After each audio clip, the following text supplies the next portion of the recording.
तो 53 के angry young योगी और सुपरहिट 10 स्टोरीज में मैं निधि और मेरे साथ मेरी सहयोगी प्रिया है। अगले 15 मिनट में आज की हमारी स्पेशल रिपोर्ट में आपको बताएंगे यूपी के सीएम योगी आदित्यनाथ की 10 दिलचस्प स्टोरीज। जो कहानियां हम आपको बताने जा रहे हैं उन्हें आज के दौर का एक मजबूत राजनेता बनाती है। मजबूत इच्छा शक्ति, अटल इरादे और कारगर फैसले, इन सब का मेल योगी आदित्यनाथ को ऐसी शख्सियत बनाती है जिसका आप विरोध कर सकते हैं क्योंकि लोकतंत्र है, लेकिन इस शख्सियत को आप अनदेखा बिल्कुल नहीं कर सकते। और आज की रिपोर्ट में जानिए 4 दशकों के अंतराल में बिखरी योगी की वो कहानियां जो एक गुमनाम से पहाड़ी युवक को देश का एक ताकतवर शख्स बनाने में बुनियाद बनती हैं। अनाश्रितः कर्मफलम् कार्यं कर्म करोति यः च सन्यासी च योगी च न निर्गिन च क्रिया। ओम नमो बिल्विने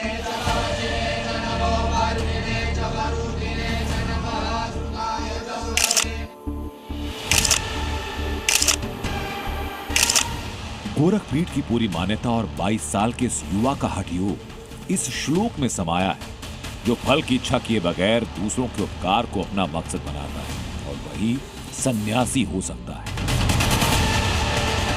सन्यास से पहले गोरखनाथ तत्कालीन महंत और गुरु अवैधनाथ जी ने पहले बताया कि एक बार वैराग्य अपनाया तो फिर आगे मोहलत नहीं।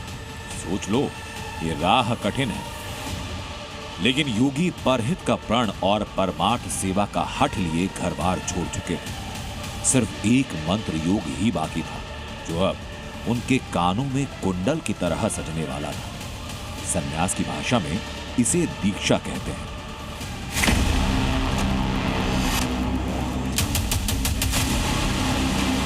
सत्ता और सियासत की दुनिया का मंत्र योग बताता है कि यहां हर दिन एक कठिन परीक्षा है।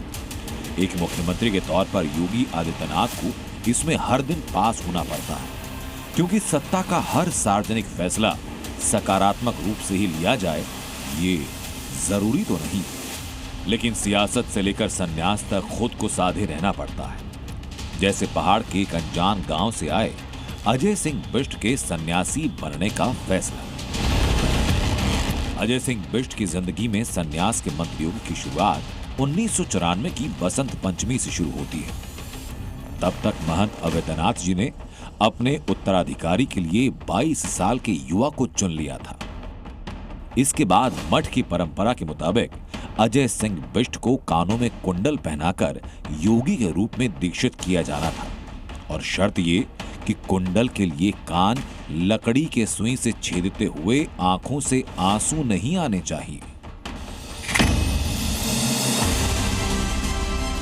1994 की उस बसंत पंचमी के दिन जब अजय सिंह बिष्ट का दीक्षा कार्यक्रम शुरू हुआ तो सबकी नजरें इस बात पर थीं कि क्या योगी कुंडल पहनाने की शर्त पूरी कर पाएंगे, क्योंकि उम्र कम थी और बैरागी जीवन का अनुभव भी।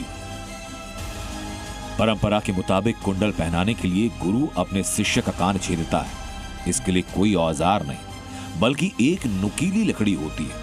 इस दौरान शर्त यह कि शिष्य की आंखों से आंसू न निकले। अजय सिंह बिष्ट योगी बनने की इस शर्त पर खरे उतरे। कुंडल लगाने के वक्त योगी की आंख से एक बूंद आंसू नहीं गिरा। योगी उस दीक्षा परीक्षा में पास हुए और महंत अवैधनाथ जी ने उनके हाथों में वो धर्म ध्वजा थमाई जो सियासत की दुनिया में लहराई जानी थी। योगी उत्तराखंड के जिस पंचूर गांव से हैं, वहां न तो धर्म का रास्ता उनके लिए खुलता था न सियासत का। उन दिनों योगी का एक ही सपना था, अगर जिंदगी में कुछ बन गया तो इस पहाड़ी इलाके में कॉलेज जरूर खोलूंगा। योगी चाहते थे कि इस पहाड़ी इलाके में पढ़ाई की जो मुश्किलें उन्होंने झेली वो उनके बाद के युवाओं को ना हो, और इसलिए वो पढ़ाई लिखाई में जुट गए। गांव से कोटद्वार के गढ़वाल यूनिवर्सिटी गए, वहां गणित जैसे विषय से बीए ऑनर्स में दाखिला किया। कॉलेज की इसी दुनिया में पहली बार सियासी सरगर्मियों से रूबरू हुए। उनका एक दोस्त चाहता था कि वो बीजेपी के छात्र संगठन से जुड़ें, तो दूसरे दोस्त और बहनोई चाहते थे कि वो वामपंथी छात्र संगठन से जुड़ें। इसी वक्त पर अगर वो गुरु यानी महंत अवैधनाथ ना मिलते तो क्या पता योगी अपने बहनोई के कहने पर वामपंथी छात्र संगठन से जुड़ गए होते। लेकिन महंत अवैधनाथ जी के मुलाकात के सिलसिलों ने योगी की राह बदल दी। महंत अवैधनाथ जी उन दिनों उभार पर चल रहे राम मंदिर आंदोलन का बड़ा चेहरा थे। वो योगी के बगल के गांव के निवासी थे और पंचूर गांव में उनकी रिश्तेदारी भी थी और इसलिए युवा योगी का मिलना जुलना उनके साथ आसान हो गया। युवा योगी उन्हें अपना धर्म गुरु मान चुके थे और इसी प्रभाव में आकर वो बीजेपी के छात्र संघ से जुड़े। इस रूप में राम मंदिर आंदोलन में एक्टिव हुए और गढ़वाल यूनिवर्सिटी में छात्र संघ के चुनाव में खड़े होने का मन बना लिया।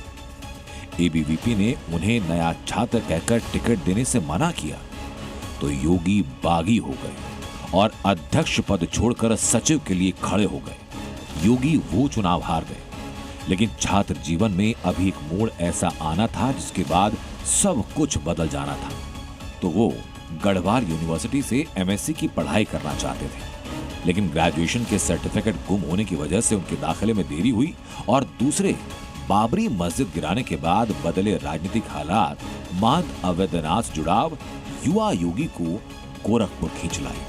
वो साल था साल 1993।